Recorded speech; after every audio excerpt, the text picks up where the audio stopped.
Hi there. So we're back with video number 2. This is again not going to go into much content, but this is meant to be an overview of the resources that you can find in the Google Drive and how I think you should use them. Okay, so here I have the main folder in the Google Drive. You can see that within that there's a verbal folder. Within that there's folders for all the lessons. Right now, the only one that's finalized is Lesson 1. Lessons 2 through 8 are under construction. That means that most of the materials are finalized, but some stuff might change.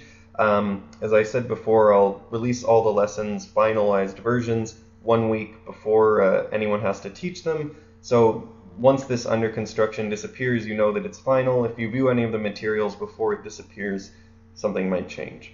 But you're still welcome to look ahead if you want. So there's one for each lesson, and then if I click on the Lesson 1 folder, you'll see that within each lesson folder there's some subfolders. The 3 that will usually always be there are, that will always be there are the exit slip, notes, and slides, and then there might be folders for other things like extra handouts or a classwork activity or a quiz, depending on the week.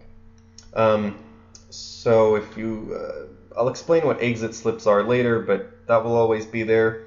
The notes are walkthroughs of the lesson plan. So if you go into the note folder, you'll find a note, and if you watch the next video in this series, I'll walk through that lesson plan with you. And then the slides are the various PowerPoint presentations for a particular week. You can see Lesson 1 has 3 slide decks. Oftentimes there will only be 1. But I think there are slides for every single lesson this semester. Yeah, so that's how you access the resources. One very important thing is that, as I'll say in a minute, you're welcome to change any of the resources you want.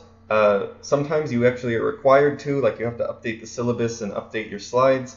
But don't update these templates in the Drive. So there's 2 options for how you can update things. One is you can click on this and then make a copy, and you'll have another slide deck or another Google Doc that you can work off of. The other option is you can download a local copy to your machine and then modify it. But understand that if you download a local copy, it'll no longer be Google Slides or Google Doc. It'll be a Word document or a PowerPoint, which might mess up the formatting. So I'd probably recommend just making a copy, titling it. Let me just do it now to show you. Make a copy. So I want to modify the intro slides to put my class policies and information. Then I should make a copy, and then I'll rename it Skylar's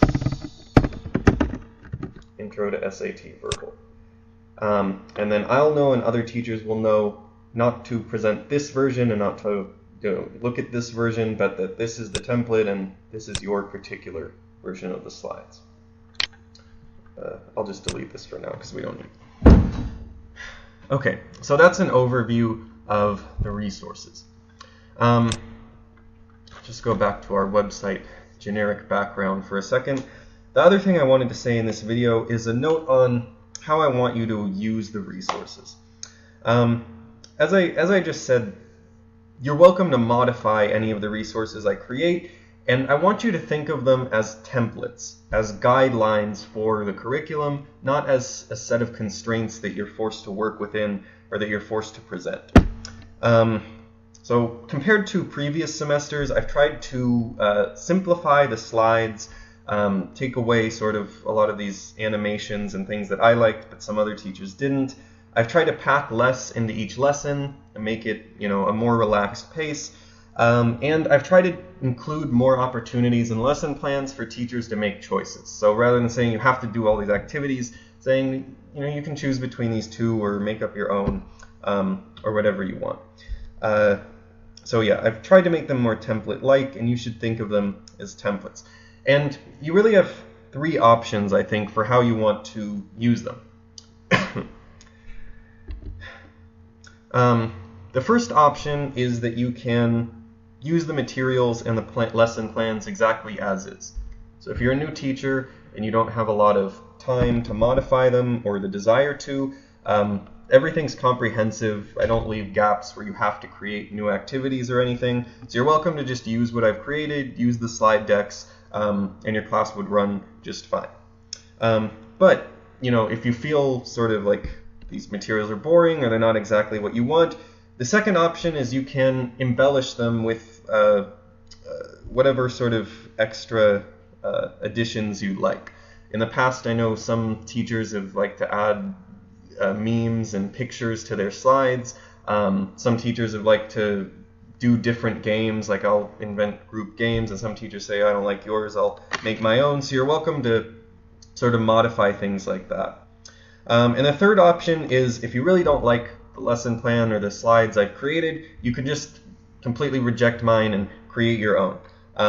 The only thing I would ask is that the content is the same of whatever you create, but beyond that, you're welcome to recreate whatever you want.